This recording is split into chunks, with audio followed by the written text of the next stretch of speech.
Subscribe करें और bell दबाएं ताकि कोई खबर रह न जाए।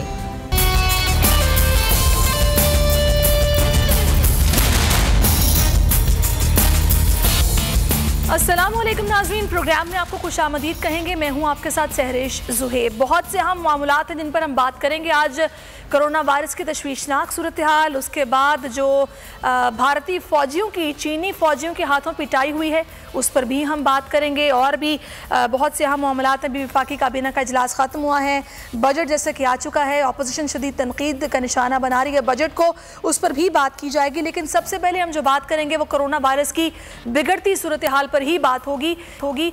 111 अमवात आज हुई हैं, जो कि अब तक की रिकॉर्ड एक दिन की अमवात हैं। 24 घंटों में 111 अफराद जान की बाजी हार बैठे हैं कोरोना वायरस का शिकार होकर, और 1,44,000 समथिंग केसेस जो हैं वो कोरोना के अब तक रिपोर्ट हो चुके हैं। ये तादाद दिन ब दिन बढ़ती जा रही है और यही कहा जा रहा है कि अभी हम ग्राफ के जिस लेवल पर हैं, राइज की तरफ अभी हमने जाना है। और वज़ीर आज़म की गुफ्तगू भी आपने सुनी, उनकी जानिब से कहा गया कि जुलाई जो है उसमें हम इस सूरत हाल का पीक देखेंगे। तो अब इस सारी सूरत हाल में हमारी क्रिटिकल केयर फैसिलिटीज़ क्या हैं, डॉक्टर्स अपने लेवल पे क्या कर रहे हैं, इंतज़ामिया क्या कर रही है, लोग किस हद तक एहतियात कर रहे हैं, इस सारी सूरत हाल पर बात करने के लिए इस वक्त नज़ीर लगारी साहब हमें ज्वाइन कर चुके हैं, सीनियर एनालिस्ट भी हैं, इसके साथ साथ साइंटिस्ट हैं डॉक्टर अताउर रहमान साहब, वो भी हमारे साथ मौजूद हैं। सबसे पहले मैं लगारी साहब आपकी तरफ आऊँगी। लगारी साहब, 12 बजे इलाके लाहौर के कुछ सील किए गए हैं। आज वज़ीर आज़म कराची भी आ रहे हैं, लाड़काना का दौरा भी करेंगे, 2 रोज़ा दौरा उनका सिंध का।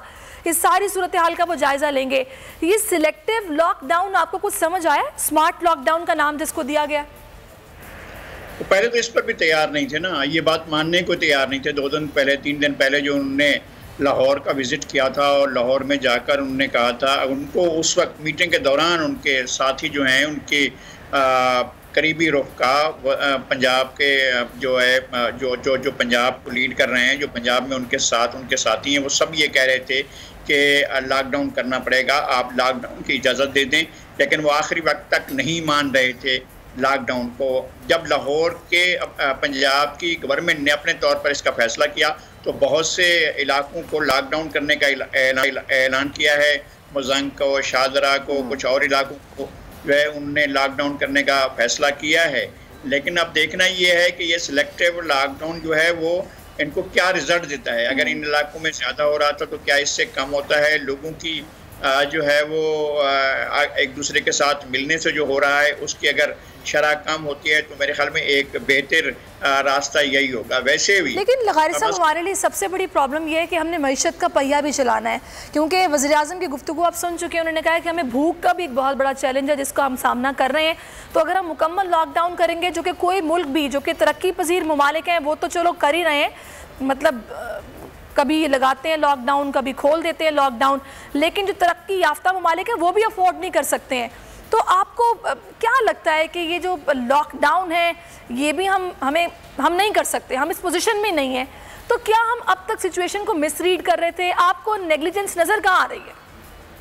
नहीं, एक तो ये है कि जो शुरू का ज़माना था उसमें अगर इनने 3 हफ्ते तक या 2 हफ्ते लॉकडाउन करके फिर 2 हफ्ते खोल देते, फिर 2 हफ्ते का लॉकडाउन करते और 2 हफ्ते खोल देते, तो शायद मार्च और अप्रैल में इसकी शरह बहुत कम रहती और मुल्क भर में इसका इम्पैक्ट भी होता और आगे आपके लिए आसान होता। इसका फैलाव बढ़ रहा है, उसके फैलाव को बढ़ने से आपके पास अपॉर्चुनिटी थी मार्च में भी और अप्रैल में भी, और मई में तो पहले ही कहा जा रहा था कि मई में और जून में इसका पीक आएगा, और अब ये बताया जा रहा है कि जुलाई और अगस्त में इसका पीक होगा, और अगस्त में जो केसेस हैं वो 12 लाख से ऊपर चले जाएंगे। और इसी तरह से जो एम्पीरियल कॉलेज की रिपोर्ट है, खुदा न खास्ता अगर वो सूरत हाल पैदा होती है कि 80,000 से लेकर 1.5 लाख तक रोज़ाना अमवात होती हैं, तो फिर क़यामत से कम मंजर नहीं होगा। फिर आप देखते रहेंगे कि क्या होती है आपकी मईशत, क्या होता है आपका अपराध, क्या होता है आपकी GDP, क्या होती है आपका शरह नमू। उस वक्त तो आपको इन तमाम चीज़ों का पता भी नहीं चलेगा।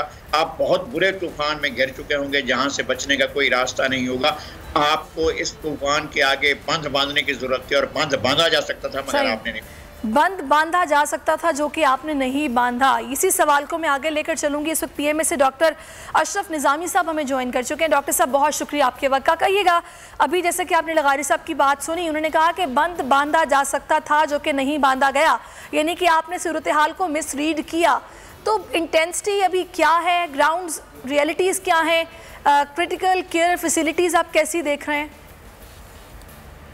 बहुत बहुत शुक्रिया। देखें जी कि ये लगारी साहब ने बिल्कुल दुरुस्त फरमाया, मैं समझता हूँ, और पाकिस्तान का हर बाशऊर आदमी जो कंसर्न रखता है और चीज़ों के ऊपर निगाह रखे हुए है, वो बिल्कुल ऐसे ही सोचता है और ऐसे ही देखता है जैसे कि हमारे सीनियर जर्नलिस्ट और आपके जनाब लगारी साहब ने फरमाया। मैं समझता हूँ कि हम बच सकते थे, बहुत बेहतर तरीके से बच सकते थे, लेकिन हुकूमत का ये जो तसुर रहा है, हुकूमत का ये जो मानना रहा है कि आज कर दें कल ना कर दें, हाफ हार्टेड नहीं है, तो उससे ये कोई खातिर खा हमें कोई फैसला जो है नतीजा अच्छा नहीं मिल रहा। दुनिया के अंदर ये देखने के लिए, मतलब हम दुनिया से एक अलग थलग होकर नहीं रह सकते। दुनिया ने जैसा किया है हमने भी वैसा ही करना था। हम भी इसी बर्रे दुनिया के मतलब उस ममालिक के अंदर से खड़े हुए हैं। तो हमें जो चीज करने की थी वो हुकूमत ने ना की। आपको पता है कि ईरान से ज़ाहिर आए, मतलब ये सारे किस्सा पैरानी ही समझने लगता है, लेकिन इसके अलावा चारा नहीं है कि हम माजी को इसके साथ याद रखें और उसके साथ चीजों को देखें।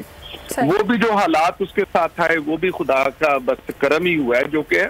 और फिर बात जो है हुकूमत की, मैं समझता हूँ कि इन्होंने पता नहीं क्यों शरह अमवात को स्टैंडर्ड बना दिया है कि अमवात हमारी उतनी नहीं है जितनी, और जाके कंपेयर करते हैं दुनिया के बदतरीन इलाकों से जिसके अंदर इटली है, स्पेन था, अमेरिका है, बरतानिया है, उनके साथ कंपेयर करते हैं। हम कंपैरिजन के लिए भी ढूंढते हैं जो कि हमें जस्टिफाई करती हो चीजें।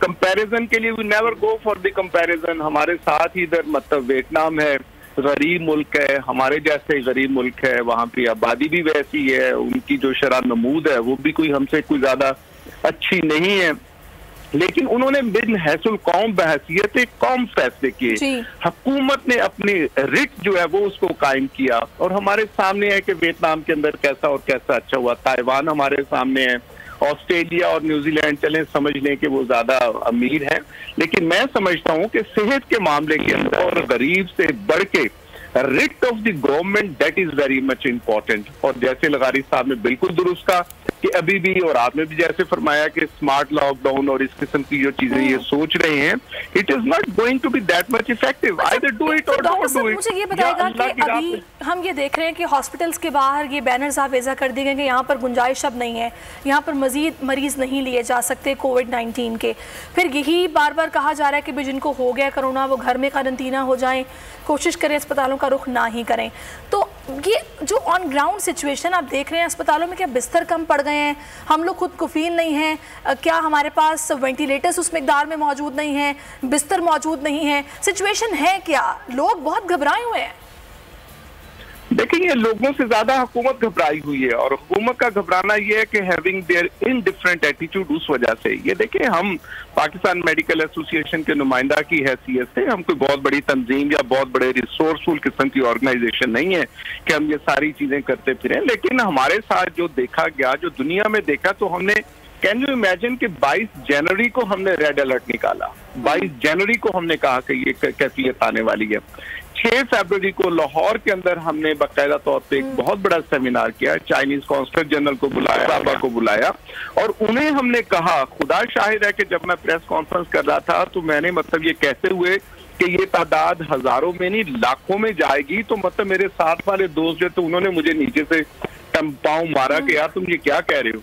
लेकिन ये चूंकि ऑल वॉज बिन कैलकुलेटेड कि वो ममालिक जो एक तजब्जुब का शिकार रहते हैं, सही से फैसले नहीं करते, और जिस तरह दुनिया के अंदर ये वबा फैली है, हम उनसे अलग थलग नहीं हो सकते। तो आज भी मैं समझता हूँ कि हुकूमत के लिए जो करने की बात है कि अपनी तरजीहात को देखे, बैठे, सर जोड़ के ये बैठे, और उन लोगों से मैंने इनको हमेशा एम्बैरस करवाया। ठीक है, लेकिन वज़ीर-ए-आज़म तो भी कहते हैं कि भाई आपकी बात बिल्कुल ठीक है कि हालात बुरे हैं, लेकिन हम ऐसा नहीं कह सकते कि हमारे काबू से बाहर हो गए हैं। लेकिन एहतियात अगर आप नहीं करेंगे तो फिर मामला बहुत बिगड़ सकता है। 50% कोरोना को रोका जा सकता है SOPs पर अमल करके। मैं इस वक्त जो हुकूमत की हिकमत अमली है उस पर भी लगारी साहब से बात करूंगी। जो सिलेक्टिव लॉकडाउन किया गया, स्मार्ट लॉकडाउन किया गया है, तो इसको अपोजिशन भी तनकीद का निशाना बना रही है कि इसके बाद हैंडसम लॉकडाउन आ जाएगा। इससे कोई बेहतरी आती है नहीं आती है इस पर बात होगी, लेकिन कराची में कहाँ कहाँ लॉकडाउन है या ओवरऑल क्या सिचुएशन है ये बताएंगे हमें हमारे नुमाइंदे अब्दुल हसीब खान। अब्दुल हसीब हमें बताएगा कराची में किस जगह पर आप मौजूद हैं और सिचुएशन क्या है? जी, कराची में कोरोना वायरस में मुसलसल इजाफा होता जा रहा है। इस सिलसिले में जो है सिंध हुकूमत की जानिब से इंदिया दिया गया है मुख्तलिफ इलाकों को सील करने के लिए। इसमें अगर ज़िला गरबी की बात करें तो ज़िला गरबी में लियारी, रनछोड़ लाइन, गार्डन के इलाकों को सील करने की सिफारिश की गई है और ज़िला शर्की में जो है 12 यूसीज़ जिनमें गुलशन इकबाल और जमशेद टाउन की 8 और 4 यूसीज़ हैं जिनको सील करने की सिफारिश की गई है। ज़िला गरबी जो है उसकी तकरीबन 16 यूसीज़ के हवाले से स्मार्ट लॉकडाउन की सिफारिश की गई है। उसमें जो है केसेस की तादाद भी बढ़ती जा रही है और जो बल्दिया टाउन और साइड का जो इलाका है उसको मुकम्मल तौर पर सील करने के हवाले से तजवीज़ किया गया है। इसी हवाले से जो जैसे कोरोना के केसेस बढ़ते जा रहे हैं उसकी जो है तजवीज़ की जा रही है कि इन इलाकों को सील किया जाए और इस हवाले से जो है ज़िली हेल्थ ऑफिसर जो हैं उन्होंने मुकम्मल तौर पर जो मुतलका जो डिप्टी कमिश्नर हैं ठीक है सलाउद्दीन, बहुत शुक्रिया आपने में यहाँ की सूरत हाल बताई। लगारी साहब, एक बात तो कंफर्म है कि हुकूमत ने ये सोच लिया है कि ओवरऑल मुकम्मल लॉकडाउन लगाने के मुतहम्मिल नहीं हो सकते, हमारी मईशत इस बात की इजाज़त नहीं देती है, लोग परेशान हो जाएंगे। लेकिन एक बात मैं ये ज़रूर करूँगी कि लोग भी उस तरीके से एहतियात नहीं कर रहे। शुरू में तो संजीदा ही नहीं लिया, आपने ईद पर सूरत हाल देखी थी क्या थी, लेकिन अब SOPs पर अमल दरामद करवाना कितना ज़रूरी है? क्या टाइगर फोर्स काफ़ी है इस काम के लिए? पहली बात तो यह है कि किसी भी चीज़ पर लोग उस वक्त तक अमल नहीं करते हैं जब तक कि लीडरशिप अमल नहीं करती। हुज़ूर अकरम के पास एक खातून गई और जाकर कहा कि मेरा बेटा जो है गुड़ खाता है और मना करें बहुत ज़्यादा गुड़ खाता है। तो हुज़ूर अकरम ने फरमाया कि कल आइएगा, तो वो फिर कल आई और कल को बेटा आप गुड़ नहीं खाया कि नहीं, अच्छी चीज़ नहीं। मैंने कहा कि आपने ये बात कल भी कह सकते थे, आपने आपने बताया कि कल तो मैं भी गुड़ खाता था, पहले मैंने अपने आप को रोका गुड़ खाने से ताकि मैं इसको मना कर सकूँ। अगर लीडरशिप मानेगी, अगर क़यादत मानेगी, अगर इमरान खान ओनरशिप देंगे, अगर वो कहेंगे कि जनाब आप जो है SOPs को खुद मानेंगे, काबीना के अरकान के साथ चलते हुए 3 दिन पहले जो है वो अपने चेहरे मुबारक पर जो है मास्क लगाया। उससे पहले तो मास्क लगाना अपनी तौहीन समझते थे और वो समझते थे कि ये मुनासिब नहीं है और इसका कोई हल नहीं है। जब वो खुद नहीं मानते थे SOPs को, दूसरों से कैसे मनवाते और दूसरों से कैसे कहते कि जनाब SOP पर अमल कीजिए। जब वो लॉकडाउन की ओनरशिप नहीं देते थे तो किसी को कैसे कहते कि वो आप लॉकडाउन की सूरत हाल में चले जाएं।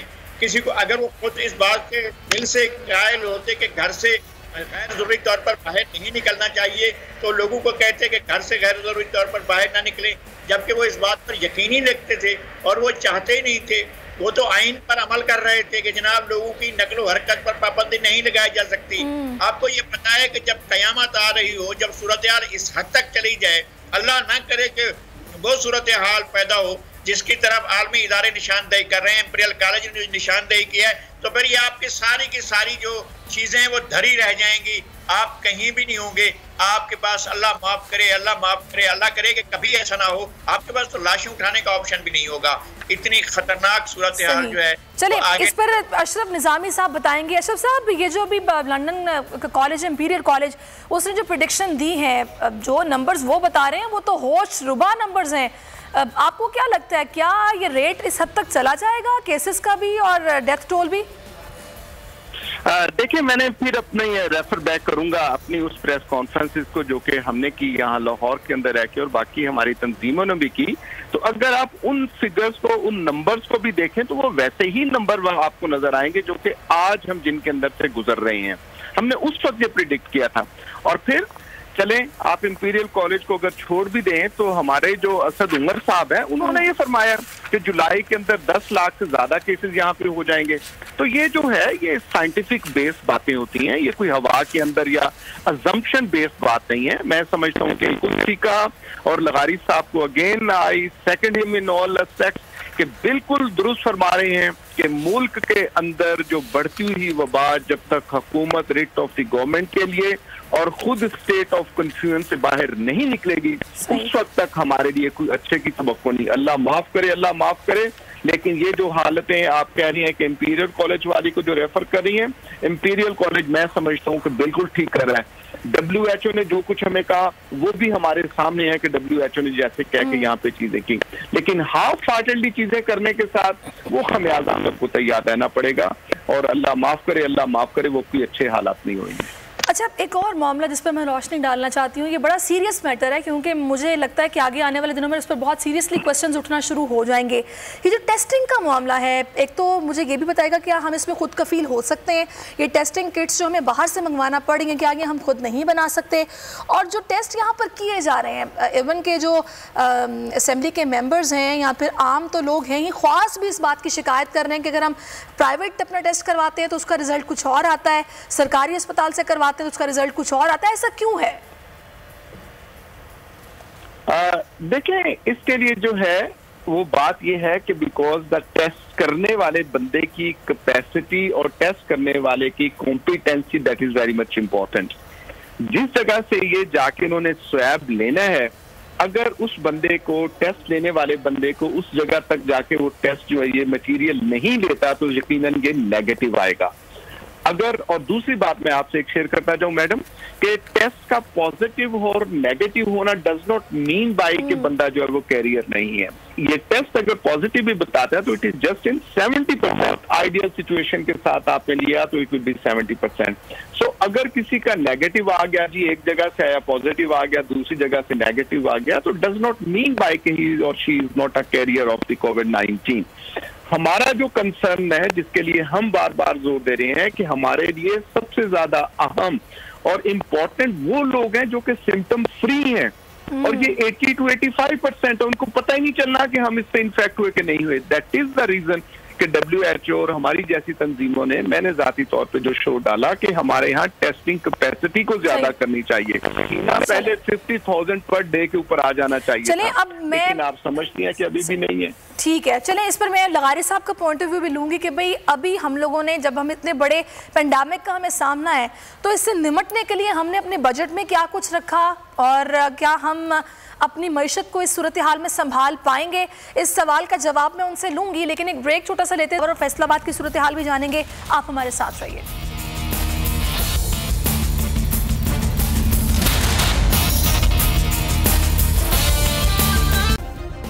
सब्सक्राइब करें और बेल दबाएं ताकि कोई खबर रह न जाए।